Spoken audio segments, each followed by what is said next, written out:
G'day everybody, and wherever you might be around the country, and welcome to the November Smithink webinar. It's a little bit different today. I'm joined today by Boobalan Madhavan, founder and director of AccSource. And what we're going to look at today is outsourcing, a strategic blueprint on outsourcing, how it works, what's the best way to attack it, how do I get prepared, and the overall benefits from it from an expert in this particular industry that us at Smithink have known for many, many years. So indeed, it's my pleasure to welcome Boobalan. How are you? I'm very well, thanks, Mark. How are you, mate? Fighting fit, Boobalan. So Boobalan, tell us a little bit about the Boobalan story and also a little bit about AccSource. Sure, Mark. A brief introduction about myself and AccSource. By profession, I'm an accountant. I'm a chartered accountant, cost and management accountant. Spent my entire career with two big fours. I started with PwC, built my career in PwC. Then I took up a very senior role in KPMG, dealing with IFRS and US GAAP engagements. And in fact, I was about to become a partner in KPMG, but everything back in India. And then I chose to venture into my entrepreneurship journey. In fact, my entrepreneurship journey is very interesting because it stems out from a book called The World is Flat. My ex-business partner, Andrew Noble, who is also an accountant who lives in Western Australia, he read the book called The World is Flat, and he understood how outsourcing as an industry is being revolutionized by Indians and the Southeast Asian countries. And that's how Andrew and we came into kind of a venture incorporating founding AccSource as a back office solution for accountants by accountants. In fact, Andrew was having problems in running his own accounting practice way back in 2009 in Western Australia, where the mining was at its peak and even where Australian dollar was much higher as compared to US dollars. So just to conclude, so AccSource has been in existence for the last 15 years as an outsourcing platform for accountants by accountants. And as a team, we have grown to 500 plus in the last 15 years. That's a very high-level introduction, Mark, about AccSource and my journey and how I landed in the Australian market. Fantastic. And welcome again, Boobalan. Thanks, Mark. In your experience, what are the key steps for a firm to get prepared before they consider venturing into outsourcing? Mark, your question, in fact, relates to the famous quote, if you fail to plan, you're planning to fail. And I would say outsourcing is no exception to that famous quote. And the reason why I say that is that the foundation for success certainly is built upon a solid outsourcing strategy and an effective team engagement. So taking that as a context, in terms of preparatory steps, firstly, any business, any accounting firm should strategize outsourcing as a solution, aligning with their long-term goals and short-term goals. And the strategy should also address why outsourcing and what objectives and outcomes are expected from the outsourcing engagement. That should be the first step in terms of preparatory work. Secondly, there should be a complete buy-in process across the organization. And the objective of the buy-in process should be to articulate, communicate the vision and the strategic benefits of outsourcing across the organization. Then lastly, in terms of the preparatory steps, gain industry insights. And such insights should cover the engagement models, the process of implementation, knowledge transfer, what kind of efforts that is needed in terms of ongoing management, and what regulatory compliances are there in terms of adopting outsourcing as a solution. So Mark, if I have to summarize, these are the three: strategies outsourcing, have a complete buy-in, gain industry insights. Those are the three primary and critical preparatory steps before any accounting firm takes a deep dive into outsourcing. Thanks, Boobalan. Boobalan, you mentioned about strategic, and I think strategy is a really important part of how our industry drives success. There's a number of challenges in our industry at the moment, most notably recruitment, retention of staff. Yep. How does outsourcing offer a strategic solution to these challenges? Mark, in fact, you started hitting the nail on its head in the sense you said recruitment challenge. In fact, in today's global scenario, the entire globe is facing shortage of human resources, and not in specific to accountants. And all the more, our problem is actually a bigger problem, twofold. One, over the last 2 decades, if you look across the globe, the number of professionals enrolling themselves to accounting as a profession has always been in the decline. So which means that has given a bigger problem to the accounting industry. Secondly, we have been going through the wave of great resignations, etc., over the last 3 years. All these things have really given a significant challenge to the accounting industry. So to address your question, I'm taking the context from your challenges, and you said recruitment. The number one strategic offer that outsourcing solution provides to accounting industry is giving access to the global talent pool, which means today the globe has become a local market, which means you can access talent pool across the globe. Second, the significant advantage of outsourcing is that it helps you to release the bandwidth of your onshore team, which can be used for delivering value add services. Say, for instance, today SMSF, bookkeeping, even the business compliance services is almost becoming a commodity. I would definitely say bookkeeping and SMSF has become a commodity in terms of solution providing rather business compliance services, which means if you outsource those functions, you are releasing the bandwidth of your onshore team members, which means it facilitates to stay closer to the clients and deliver high value add services. Third, taking on new business streams. Now, quite often I come across accounting firms where they kind of skeptical in terms of coming out with new business streams like bookkeeping or even scaling up SMSF because they feel that it is not their forte. But on the other hand, outsourcing has made these divisions like SMSF and bookkeeping as a complete commodity, which means you can add on new business streams to your portfolio of clients, which means you can increase the revenue per client. And Mark, I can tell you from my experience in the last 15 years, first 10 years, I've never seen a bookkeeping as a service requirement from accounting firms. But today, almost every accounting firm, they wanted to be a one-stop solution. They wanted to render a holistic solution to their clients. Then the couple of more strategic solutions from an outsourcing perspective is that it helps in terms of scaling up. Now, look at this way. If you are in a startup phase, now you are in this scenario where taking an onshore team is a significant challenge in terms of cost, infrastructure, etc. That's exactly outsourcing comes as an hand-in-hand solution addressing that particular challenge. Then lastly, when it comes to replacements, creating backup resources or creating additional opportunities, AccSource facilitates that. And lastly, let's not forget outsourcing as a solution. It also enhances the bottom line. So these are the strategic solution that, in my opinion, AccSource offers to any business. Gotcha, Boobalan. Boobalan, you covered quite a few interesting things there around, access to a global talent pool, which I really love.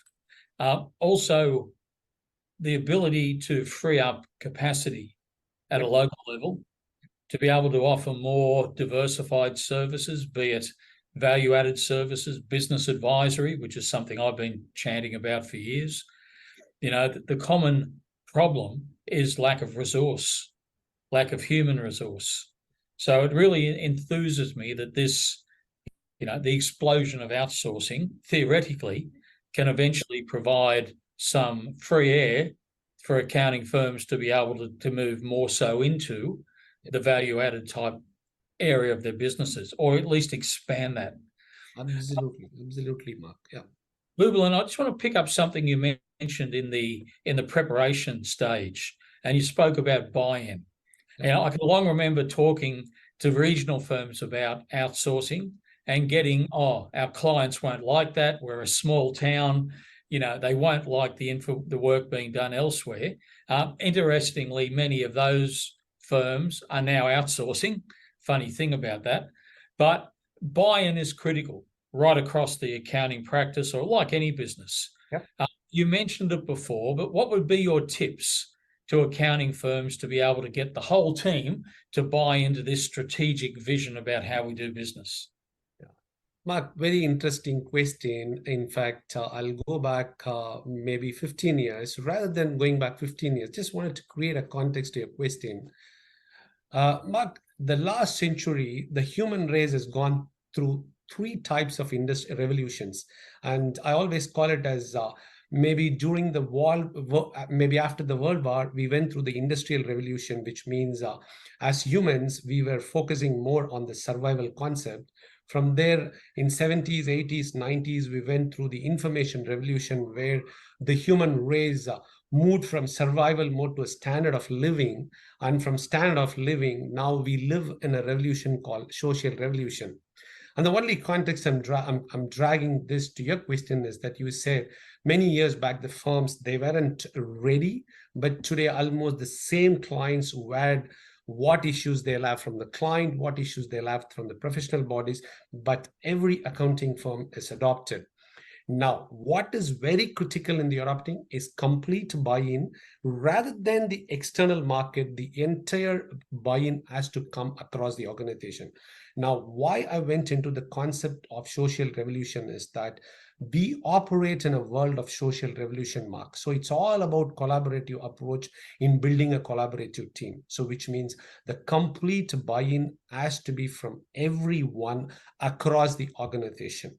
So which means the number one trip is that engaging the onshore team from the idea stage. When I say idea stage, from the inception of outsourcing, from an organization perspective through to implementation. Now, once you kind of engage the team, then the next important bit in terms of completing the in buying the complete buy-in is kind of explaining the change in their roles and responsibilities in an outsourcing scenario.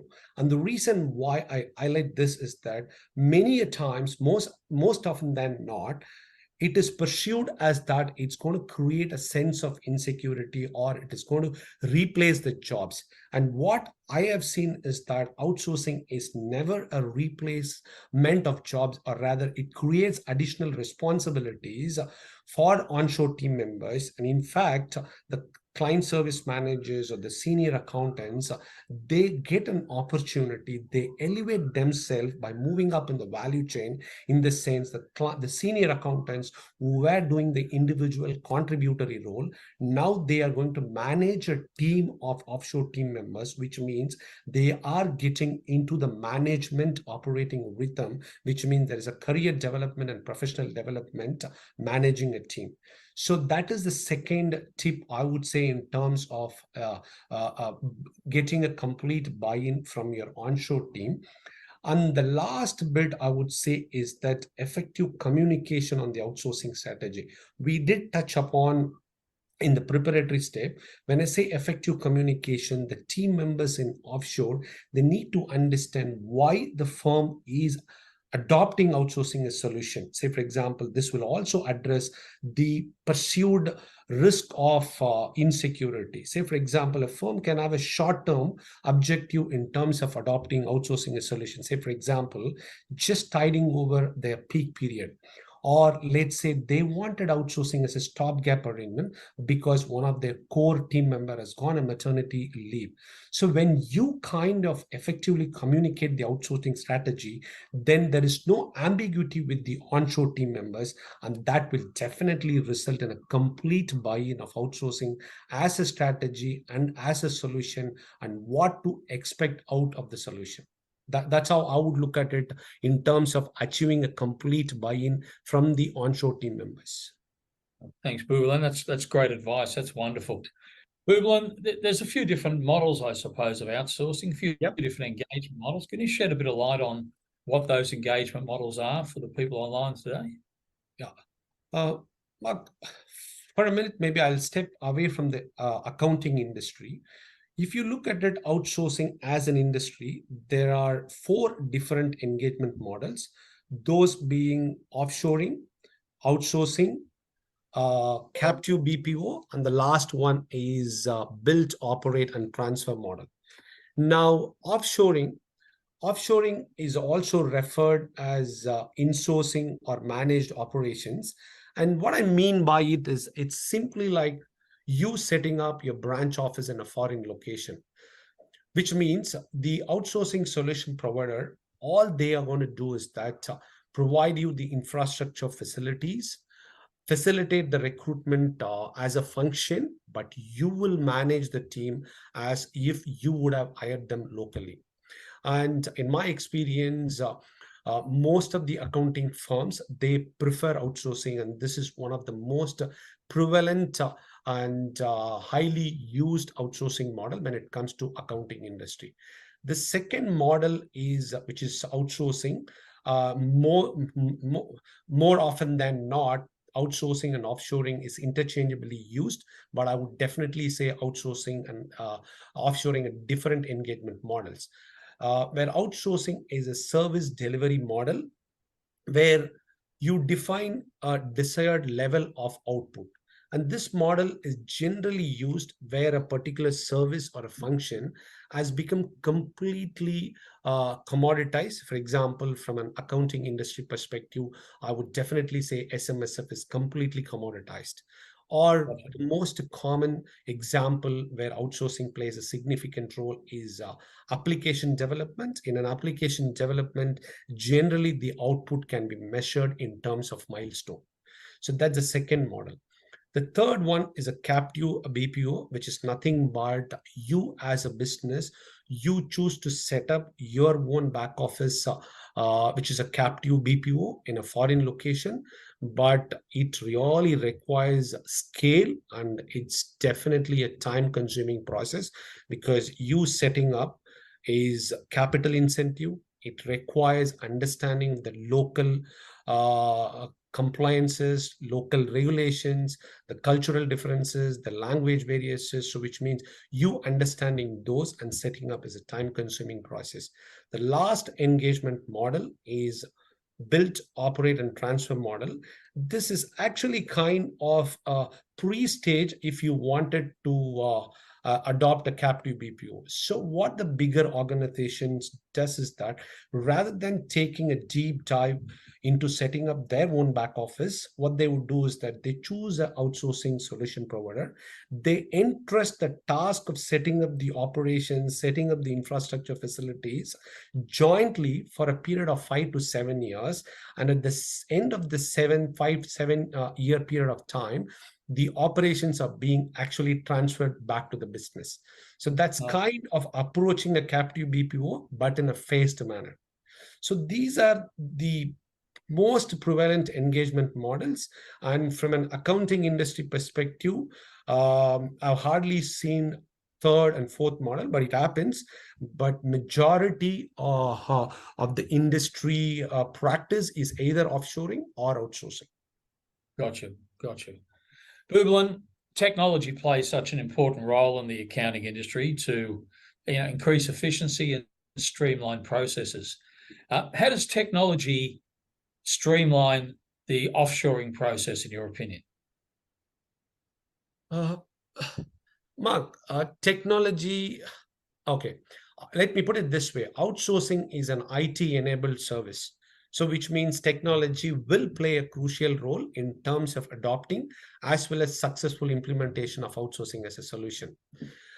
But definitely technology consideration is not going to be completely independent of the business IT setup. And the reason why is that everything, you are already running a business and outsourcing is just a solution which is going to facilitate your business. From that perspective, technology consideration is not completely independent. Yes, there are certain specific requirements that you need to take into consideration in terms of implementation. And what are those considerations? It starts with your server consideration, because we said it is an IT enabled services. So the moment we say it's an IT enabled services, you need to consider how your servers are structured. Is it a physical server or is it a cloud server? The more you are on the cloud, less is the friction in the process. In a similar fashion, once you decide on your server environment, then goes to your software environment. Now, once again, on the software side, the more you are in the cloud, the less is the friction.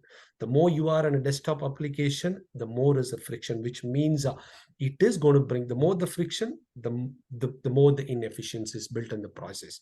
Now, once you consider your server environment, your software environment, the logical step would be considering your document management system. And the reason why I say that's a logical progression is that now you have decided your server, you decided your software, but you need to understand how your offshore team members sitting in a foreign location are going to access the data.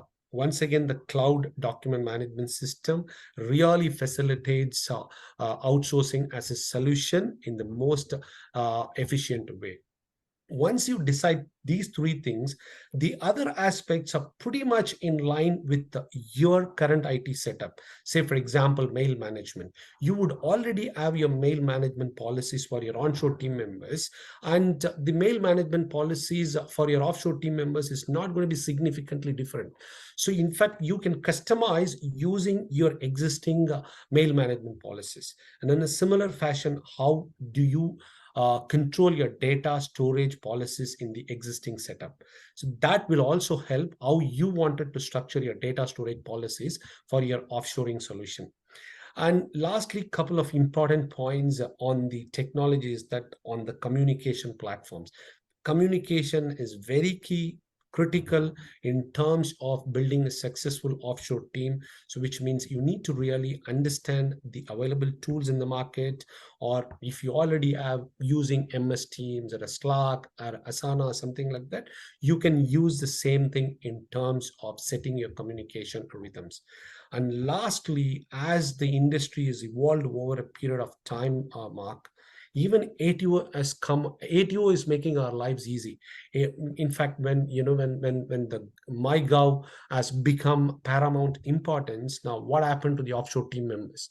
That posed a significant challenge at that point in time. But today, you don't have that consideration, because ATO itself is permitting you to create a basic user access, making your technology process easy and smooth. So I think if you're able to kind of take these aspects of technology, implementing outsourcing solution becomes really easy from a technology perspective. Good stuff, Boobalan. Thanks so much for that. Let's push further on the technology side of things. One of the key considerations for many firms, if not for many businesses these days, is security. And cyber breaches and the like, and what sort of security protocols should I have in place? Can you give us a bit of an understanding about how that factor needs to be considered with outsourcing? Yeah, Mark, I'll take this question, but I really like the flow of your questions. You're basically taking through the journey. If someone wants to embrace outsourcing, how they should flow, and your questions exactly flow in the same manner. So I'm really happy on the flow of the questions. And now to take your question on security.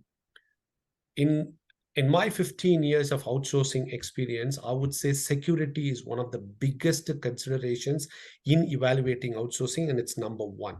In fact, I've also seen that it's one of the biggest bottlenecks in adopting and implementing outsourcing solution.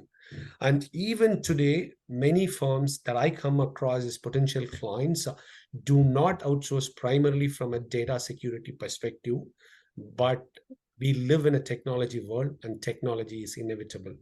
So, and I would also sum it up saying that technology is more perceived risk as well as to a greater extent than the implementation risk. I'm not saying there is no risk. There is a greater significance in terms of perceived risk than an implementation risk. The only way the risk can be addressed is by understanding the security framework and what risks are there associated and what controls are in place to mitigate those risks. Now, if someone has to look into security framework from an implementation perspective, I would just say there are 4 layers in terms of security. The first one is we spoke about technology considerations in terms of server and software. Now, as part of the server, you can have system configured whereby you can make the offshore team members terminals to be a dumb terminal, which means they cannot do anything at the system level. Everything is configured at the server level. Now, which means once you kind of ensure that kind of a security at a system level, then there are questions that needs to be addressed in terms of physical controls and logical controls. And I can keep talking on this particular aspect for the next 45 minutes, Mark, but just briefly touch on physical controls and logical controls. A well-established outsourcing provider will give you visibility on physical controls, such as how the team members are accessing the office premises. Is there a 24/7 CCTV monitored? And generally, the outsourcing destinations in the Asian countries, you will have 24 by manned, even security personnel. Those are all the part of physical controls which you need to understand to address your security risk. Logical controls. The logical controls purely stems from whether the team member can copy something from your service. Now, today, almost once again, a well-established service provider would actually have systems which are either dumb terminals or next to dumb terminals, which means they don't have any drives. You can't do anything from the system. Now, there are and technology facilitates concepts like website blacklisting and whitelisting. Say, for example, at AccSource, we use the concept of both whitelisting and blacklisting, whereby the team members can access only a limited number of websites based on their skill set, based on their business requirements. In the sense, they can't look at a Gmail account. They can't even look at LinkedIn. All they can look is, if you want a zero, you have access to zero. If you want to have access to BGL or a class, you have access. All I'm saying, that's all part of your logical controls. Then the last couple of important parts in terms of security framework is that ask your outsourcing solution provider whether they are ISO certified. Say, for instance, AccSource is ISO 27001 certified company, which means gives you the confidence and peace of mind when it comes to data and its security. What kind of testing is being done by the offshore solution provider on a periodical basis, just to ensure that they are doing the penetration testing using professional ethical hackers? I would say these are the questions that a business needs to ask in terms of their due diligence to address the security consideration, rather than just pursuing that as a significant risk and avoiding outsourcing as a solution. Gotcha. Thank you, Boobalan. Boobalan, time goes so quick, but I've got 2 or 3 key things I want to cover off with you before we go to questions. Yeah. The first one is legal responsibilities. Is there anything we need to look at, to observe when incorporating outsourcing into our existing business model?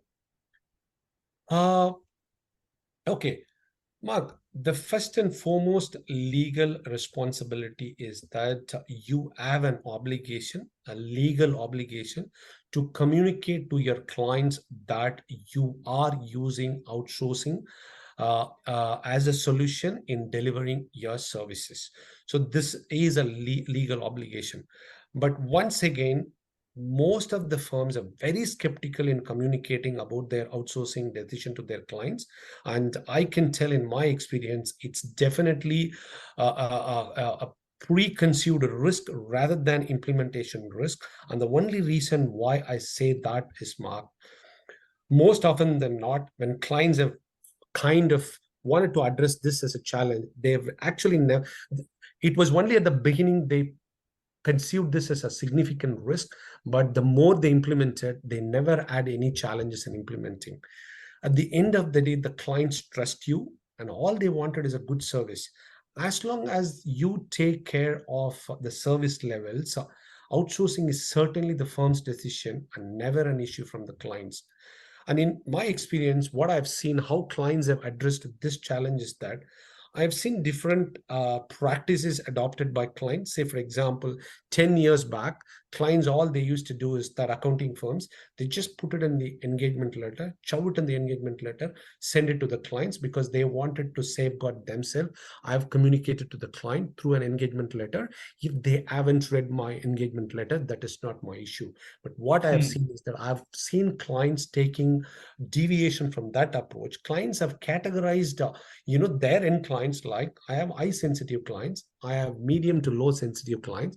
If it's a high sensitive clients, I would enter into a formal discussion with them, make them understand the need for outsourcing and how they are mitigating the risk associated with outsourcing.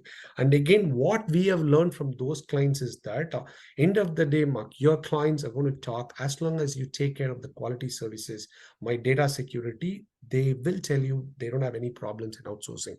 Now, I've even seen practices such as clients have if an accounting firm does not have the right to choose the outsourcing as a solution, as an engagement, they charge premium fees to clients. So which means they have two sets of clients who do not want their job to be outsourced, which means they charge premium for that. Now, so these are the legal obligations. The other legal obligations from an accounting firm perspective, from a business perspective, is that you need to comply with Australian privacy principles, which means you need to understand how your outsourcing solution provider understands Australian privacy principles, and you need to really take cognizance of that, because at the end, it becomes your ultimate responsibility in terms of legal obligations and compliances. And couple of other inputs inputs there is that enter into a service level agreement, set clear terms and conditions whereby you can safeguard your business interest in case of an unfortunate event happens, if there's a data breach or if there is a lapse in data security. And lastly, all the professional bodies, CA Institute, the CPA Institute, the Tax Practitioners Board, they all have actually come out with the literature guidance. And I've gone through, even there's an APS 30, which I've gone through in detail. They're all very handful, making you understand what legal responsibilities do you have. And they also give you the solutions, how you can address that. Gotcha, Boobalan. Fantastic stuff. Tell me, I've got 3 questions before we finish up. Yeah. The first one is on implementation. The second one is on cultural issues. And the third one is, what should the people online do when they're reviewing who to go and outsource with? So let me start with the first one. And that's very much around implementation. If a firm decides to move down the outsourcing pathway or expand upon what they're currently doing, any tips on the things they should look at when implementing an outsourcing solution? So which means your question stems out, a firm has taken a decision to implement outsourcing, and what should be the approach in terms of implementation process? Is my understanding? Yeah. So once a business is at that stage, in my experience, I would say the number one factor for you to consider is the organization structure. And what I mean by the organization structure is that you should have an effective outsourcing structure, which is part and parcel of your overall organization structure, which means all I'm saying is that have one team, one organization structure. It is not your offshore team member is completely independent of your organization structure. That's number one. Now, once you have the organization structure, the next one is once again a logical flow from it, which is basically clearly defining the roles and responsibilities of your offshore team members and onshore team members, so that they are very clear in terms of their roles and responsibilities, their KPIs, and what is expected from both the teams, and how well they are integrated in achieving the common goal and objectives of the organization. Otherwise, both of them are going to operate independently and possibly we're going to land in a blame game situation. So once you define that, then obviously you have a structure, you have defined the roles and responsibilities, then converting that into a process map. So what I mean by is that there has to be a process map in place which clearly articulates the flow of workflow right from the start of the job through to completion, including the final deliverables. And Mark, if you look at the logical flow that I'm explaining you, it's pretty much what we see in an accounting practice. Then even if they don't outsource, you need an organization structure. The org structure should be very clear in terms of roles and responsibilities. You need to have a process map outlining the flow of process. So we are not discussing something which is really new or independent purely from an outsourcing solution perspective. Then once you have these three basic needs fulfilled, then you need to have, or you need to provide clarity to both the team members in terms of how the planning, scheduling, and reporting happens between both the teams on a day-to-day basis and how things are being delivered. Then comes the communication channels. And once again, very key in terms of your day-to-day operations, because the communication channels can be MS Teams, it could be email, it could be phone. It purely depends how you want to run, but having the clarity is very key. And as part of the communication rhythm, that both the teams should have daily hurdle meetings, weekly meetings, and periodical review meetings to get best out of the outsourcing as a solution. And a couple of other points, if I think, standardization of working papers. Now, the more we standardize across offshore and onshore, the better is the efficiency.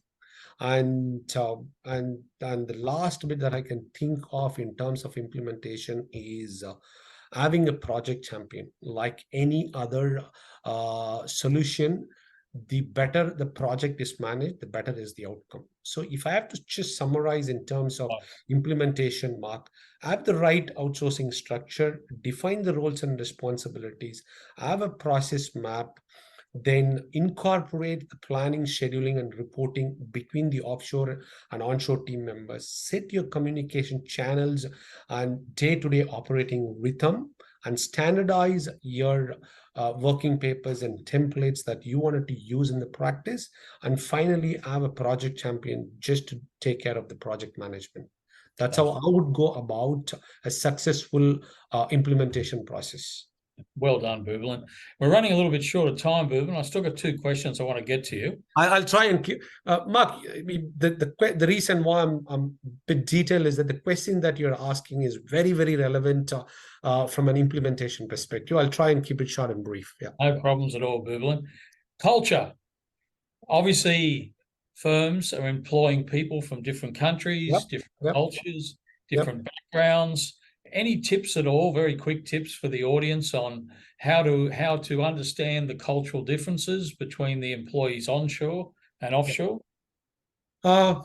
See, as you rightly said, different cultures will have different approaches in addressing any particular problem or a particular situation. So say, for example, in India, it's more of hierarchy and structure driven. Even today, we have the SIR concept, but whereas in Australia, it is more of collaborative and a direct communication. So understanding and appreciating the cultural differences helps both the offshore team and onshore teams. But what I wanted to say is that even though I say that there are cultural differences and it's kind of going to impact, but the challenges are very less. And the reason why I say is that the globe is becoming more and more interdependent, whereby today we don't call it as a global market. The global market has become a local market. From that perspective, the only challenge is I could see that culture can bring in is that one, overcoming the language barriers, which could be written and oral communication. And the second thing is, the work culture. Say, for example, very often I come across this in India. Sometimes people, they don't differentiate between yes and no, because saying no is considered to be rude, especially when to your reporting authority in India, saying no is considered as a rude. But how do we address this? By by education. So we kind of train the team members. Yes means yes, no means no. Now, the other way to, so one, I'm telling, understand, appreciate the differences, but there are not significant challenges. That's going to be a big bottleneck in terms of delivery mechanism. And, Then the and to a culture, large, yeah, and to a large extent, training is yeah, the answer. Giving absolutely, guys absolutely, good quality training, understanding at both onshore and offshore levels is one of the. absolutely, yeah, yeah, yeah. And one last thing on the culture, Mark, if I can add this comment. Mark, in fact, if you choose the outsourcing destination with a due consideration, the challenges posed by cultural differences can be minimized. Say, for example, outsourcing destination like India, the Philippines, I would say those countries pretty much were colonized, by Western culture. And these countries today, they are immensely versed with Western culture purely because of the technology. So all I'm saying, so which means they are already geared up in terms of appreciating the cultural differences, and they are also kind of preparing themselves, grooming themselves to be adaptable, to be climatized for an international market. Good stuff. Fantastic, Boobalan. And my final question, sir, if I was looking at a outsourcing provider, what would you recommend I should do to choose the right one for my firm? Okay. Choosing an outsourcing solution provider, from my perspective, is certainly a selection process. And the reason why it has become a selection process today is the industry has become so competitive. You have too many choices, and there are developing countries like India, Vietnam, the Philippines. They're giving you significant competitive advantages. So all I'm saying is that today, choosing an outsourcing solution provider has become a selection process. So as part of the selection process, I would say engage thoroughly with the potential solution providers. And what I mean by thorough engagement is that try and understand the outsourcing solution providers' business, their engagement models, their pricing considerations, etc. Then very important, you need to understand their vision, mission, goals, and objectives. Also trying and getting a feeler of their culture, because end of the day, your business and your outsourcing solution provider's culture should also align. Otherwise, the possibilities of friction cannot be ruled out. So which means understanding their business is also becoming. Then understanding the country's destination in terms of geo-economical factors, political stability, etc., plays vital difference. Timing differences, and the challenges that the timing differences could bring on. That all you need to do as part of your due diligence. And then sometimes the best is ask for references within your own fraternity. If someone is already using an outsourcing solution provider, that brings a lot of trust, because you already have a reference and they're well established in the market. And then look into other aspects, like, are there any contractual obligations? Is there a lock-in period? Is there any hidden cost in an exit scenario? Or you're not happy with the team member, you want to exit the relationship? Are there any termination clauses, exit cost? And sometimes ask relevant questions, such as whether the outsourcing solution provider gives you a trial period. Today, if we wanted to use any software, we get a trial period, and nothing like that. If you get a trial period and the trial period gives you an hands-on experience going through the entire outsourcing process, at the end of which you can take an informed decision whether outsourcing is a solution for you or not. And that's how I would conclude in terms of choosing the right outsourcing solution provider. Fantastic, Boobalan. Well, Boobalan, I've really enjoyed having a chat today. There's so much good information that come out of that. I really appreciate it. Thank you for coming online. Yep. Thanks, Mark. So and Boobalan, yep.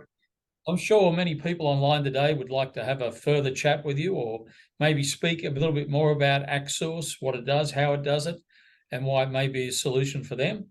Can you just let everybody know how to best get in touch with you if they want to have a further discussion? Yeah, Mark, if someone has any questions, we still have 4 minutes. I'm happy to take questions on board. If We'll go to not, questions. Yeah, if not, please, our website details are there in the slide, and pretty informative website. Pretty much some of my inputs, some of our experiences are also shared in the website. And I think in the next slide, I think, Andrea, I think the next slide has my contact details. Feel free to reach us in email. I'll be very happy to help you as part of your outsourcing journey.